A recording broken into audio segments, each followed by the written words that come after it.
Penggunaan AI generatif di ruang redaksi memetakan persepsi jurnalis tentang resiko dan kemungkinan. Saat ini, AI generatif seperti ChatGPT, DALL-E, dan Stable Diffusion telah mengubah cara kerja di berbagai industri, termasuk juga cara kerja dalam dunia jurnalistik.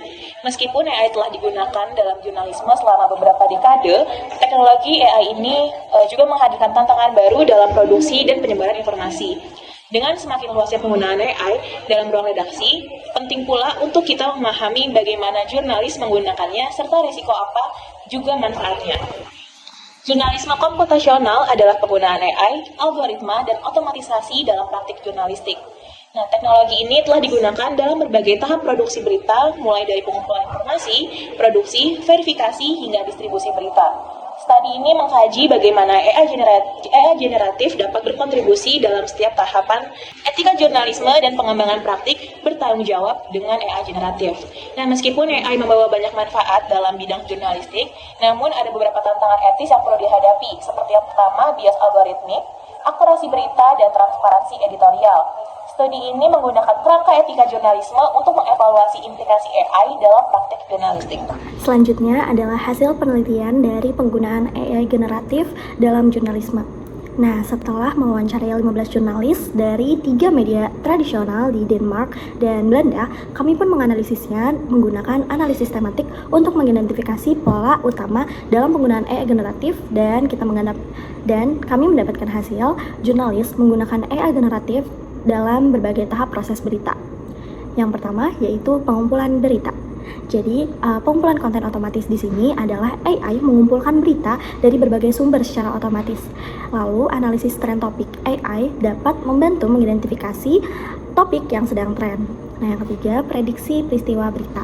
AI dapat membantu memproyeksikan skenario masa depan dari berita. Yang kedua, produksi berita. Penulisan artikel otomatis. AI membantu dalam menulis dan menyusun berita. Lalu, terjemahan multibahasa. AI digunakan untuk menerjemahkan berita ke berbagai bahasa. Lalu yang ketiga, pembuatan transkrip otomatis. AI membantu dalam membuat transkrip wawancara. Selanjutnya, analisis dan visualisasi data. AI digunakan untuk menganalisis dan membuat grafik dari data. Lalu, sintesis suara dan ucapan. AI membantu membuat konten berita dalam format audio. Yang terakhir dalam produksi berita yaitu ringkasan otomatis. AI merangkum artikel atau dokumen-dokumen panjang. Lalu tahapan yang ketiga yaitu verifikasi berita. Pemeriksaan fakta real time, AI dapat digunakan untuk memverifikasi klaim dan mengurangi misinformasi. Namun sebagian besar jurnalis tidak mempercayai AI untuk verifikasi karena resiko dari kesalahan dan bias. Yang keempat yaitu distribusi dan moderasi berita. Personalisasi konten. AI menyesuaikan berita berdasarkan preferensi pengguna. Lalu analisis keterlibatan pengguna. AI menganalisis preferensi pembaca. Selanjutnya penjadwalan media sosial. AI membantu menjadwalkan postingan berita. Selanjutnya distribusi konten otomatis. AI membantu menyebarkan berita ke berbagai platform. Terakhir, optimasi SEO. AI membantu meningkatkan jangkauan berita di mesin pencarian. Tahapan yang kelima yaitu distribusi berita. Personalisasi konten, di mana alat ini atau AI ini dilihat sebagai sarana untuk bereksperimen dengan berbagai format.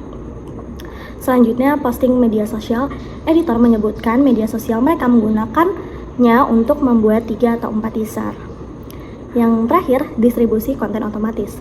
AI digunakan untuk membuat buletin secara otomatis.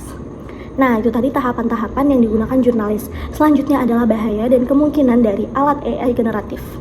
Temuan ini mengungkapkan 3 bahaya dan 2 kemungkinan saat memajukan pemahaman kita tentang pertimbangan etika dari AI.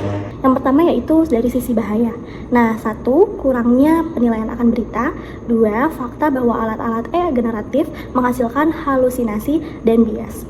Yang terakhir, rasa takut kehilangan kendali atas otonomi jurnalistik mereka. Dari sisi kemungkinan sendiri, fakta bahwa perangkat lunak AI generatif dapat berkontribusi pada efisiensi dan skalabilitas proses kerja.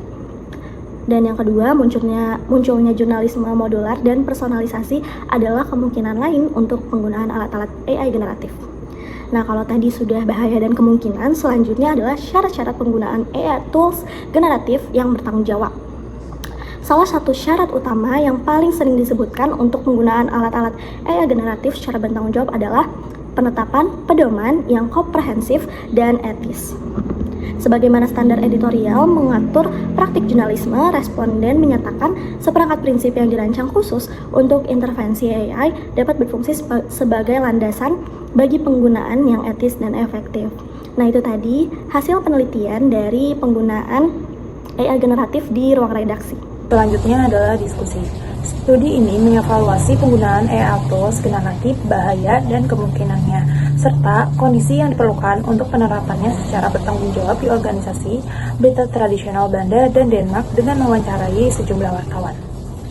Kesimpulannya, dalam hal ini kami membahas pertanyaan terkait sejauh mana penggunaan perangkat AI generatif di antara para pengadopsi awal di 3 organisasi media di Belanda dan di Denmark, termasuk isu dan manfaat penggunaannya, dan mengingat berbagai ketegangan etika yang mungkin timbul di dalam proses pengembangan penggunaan yang bertanggung jawab dan memberikan peta awal tugas di 4 fase utama produksi berita.